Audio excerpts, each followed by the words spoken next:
And if they grasp that concept, it will absolutely help them, because that's what will directly lead to building that emotional muscle that you talk about. Yeah.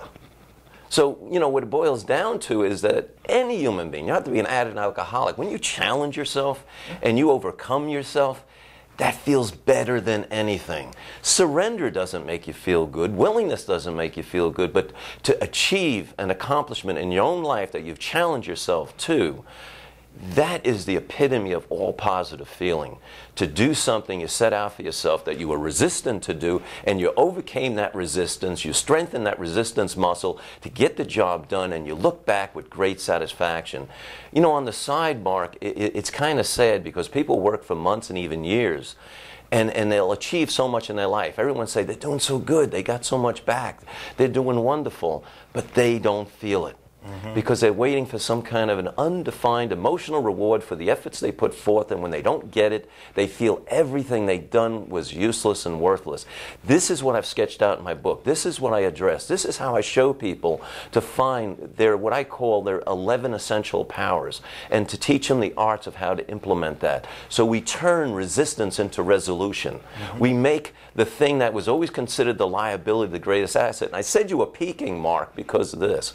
I compare everything I'm talking about to NASCAR and to military aircraft that go up and they take tons and tons of steel and aluminum and they get it to the other side of the world. It's not done by thrust and power, it's done by design.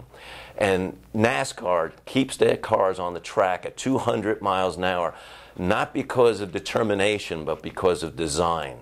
And I have created a situation in which if you flip around your natural tendency, you will absolutely plug yourself in and lock yourself into a road to recovery, which up until this point, not understanding the resistance and building that resistance power, the bottom line is that a person would have their resistance take them up, out, and away from their recovery. Just flip that energy around and it locks them and holds them tight, because each time they resist when they don't want to go to meeting, resist not making their bed, resist apologizing when they should, you know, resist taking that glass and putting it in the dishwasher, they get stronger. Because in the end, the only thing between them and picking something up is their resistance. Right. And the more people do everything they want to do, the less and weaker they are in the ability to turn down that moment of truth, of resistance, temptation, or craving. Because there's no difference between doing that and what they've always done. Exactly. They're doing what they want to do and not challenging. And you know, it's a difficult thing to understand. Right. And nobody gets it. Right.